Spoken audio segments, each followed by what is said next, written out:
Alright, hey, what's up everyone? This is Mind from the SilentRisings network. I also have Lively with me. What's happening, man? Hello, this is Lively from also the SilentRisings network. How's it going? It's pretty good. What we're going to do real quick is we're going to do a pretty quick intro to the Sith Warrior and also a lot of the lower level gameplay, stuff like that. So I brought Lively in here. I'm the actual player, so don't blame him for my clicky click. And if you don't like clicking, you can probably just click the fuck out of here, because this whole thing's me clicking. Yeah, and my first real question is, as I haven't played the game, how does it start out? What's the beginning of the game like? Well, if anyone's expecting this to be like a revolution as far as gameplay and game mechanics, they're gonna be disappointed, man. It's an RPG. As you see right here, it's a lot of go pick this up, go kill this guy. That's just part of RPGs. You have to come in expecting that. But at least the story mode to it, I think the voiceover acting really helps a lot, and the combat system's pretty good. I do enjoy it, even at a lower level. Yeah, I mean, I know there's no auto attack in this game, so I was just wondering, how hard was it to adjust to? Because I know when I'm playing WoW, you see a lot of white hit, and it must be a bit difficult. I'm glad you brought that up, man, because I was really happy there was no more white damage, and then I played this and realized how dependent we are, especially those migrating from WoW, on that white damage. The only way to attack in this game is with your powers. So as a warrior, having to build up your Sith power, it's kind of a bitch, man. You really have to pay attention to everything you do. And right now we're showing kind of this is the first elite, so that's the elite symbol on the right hand side. The Blood Fiend is an elite. It's soloable bosses for some of the quest chains. They're pretty good fights, man. I mean, you can die in this game, and you can die very easily, and I did like that. Yeah, I noticed this guy's hitting you pretty hard here. So, like, did they just bring you into it straight away? With the elites, did they just kind of drop you in it, or have you got like quite a big build up to the actual quest? No, it's really set up to be, you can play this game single player, but it's an MMO, and it's really designed to be played in groups. In the beta, we were all coming and going, doing testing. Some people were just playing instead of testing.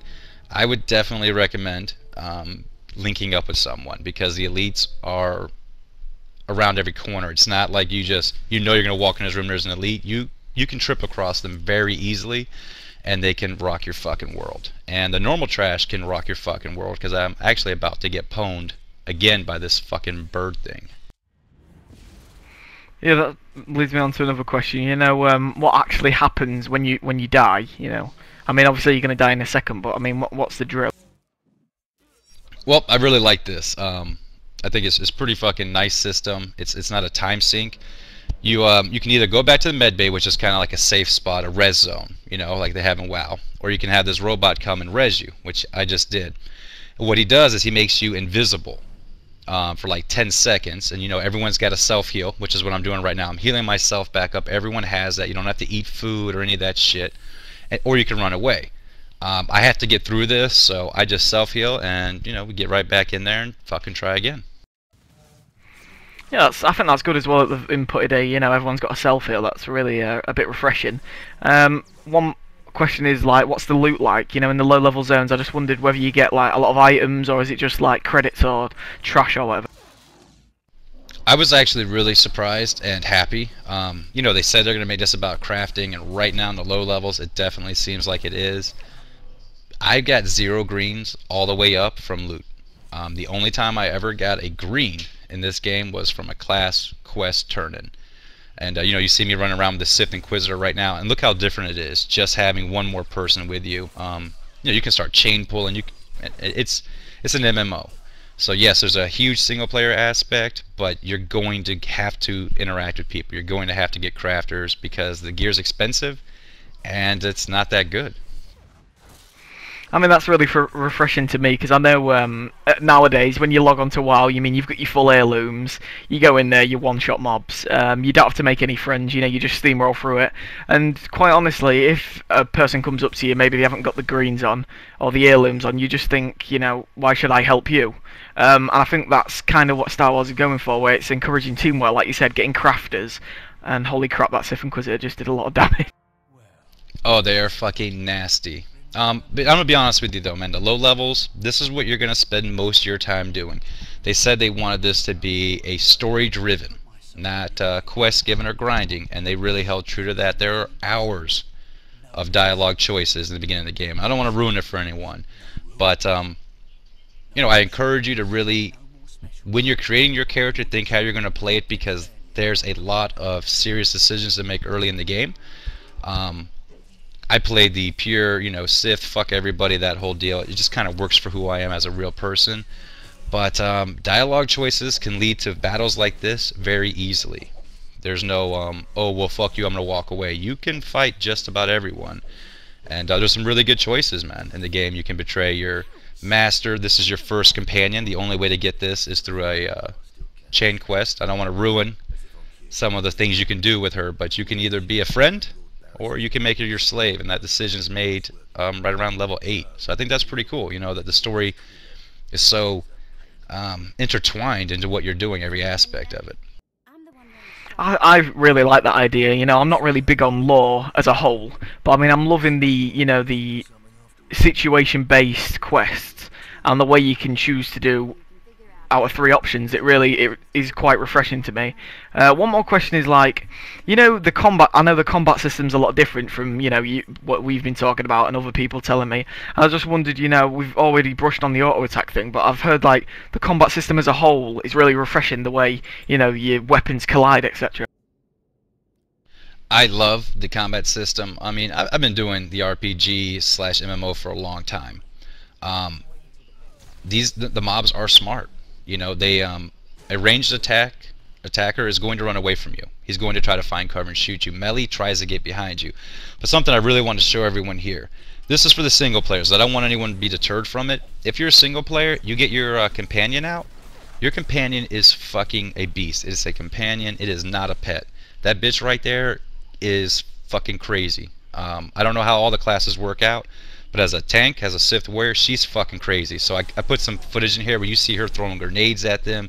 She shoots them. I just start chain pulling, because she'll fucking kill them. All I have to do is hold aggro. She'll kill every fucking thing in every room. So I really like that. You know, you don't have the mindless pet. Your fucking companions are smart, and they're good at what they do. Can you also get, is it just DPS pets you get, or can you, like, choose between them throughout the story? Well, you know, I was talking to Bliss, another, you know, person part of the SilentRisings network. She is an Imperial agent, so her companion, her first companion, is actually a tank. You know, so I think it's really class dependent. And this is the phasing. This is what we just walked into now. I wanted to show everyone how phasing works, because it made me nervous coming from WoW. They did a really fucking good job of the phasing. And how this works basically is you walk into your zone, okay? And if you're a warrior, anyone can come with you, but if they come with you, it's your story, so they can't impact your decisions.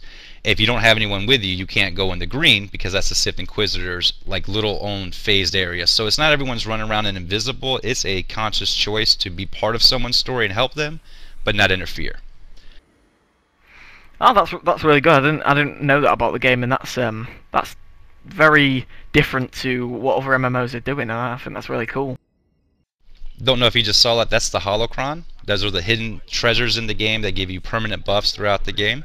I showed you guys where one is. I know there are 3 on the starter planet. So if you're a Sith, I know of 3. I don't want to show everything though. And right now, we're going to end it kind of showing you guys a taxi system, which I was really happy with, man. I think this adds a huge level of immersion. Because everything's flying so low, you know, you think about a mass populated server, seeing these taxis fly all around you, I think that's going to add to a nice immersion, to be honest. So I was really happy with how they did that as well.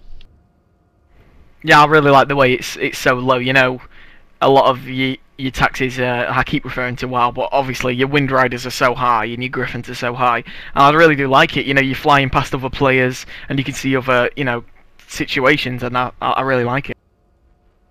You know, it works both ways too. You know, if you're down there and you're fighting and you just see a guild fly by you, man, that adds to a level of immersion that makes it an MMO. So I think I really like that, and I think they put a lot of work into the taxi systems. I've been on quite a few. I just showed you real quick some of them, but you know, it's a real MMO, And if you go in there with that mindset and you're not trying to make it a WoW kill or any of that lame shit, man, you can have a really good time in this game. I am so looking forward to this game. I know I put my video out saying, you know, come join our guild, and I'm so pumped for this game. Alright, man, well that wraps it up for us. You know, that's our first look at the Sith Warrior and a little introduction to the game, man. Hope everyone enjoyed. See you later.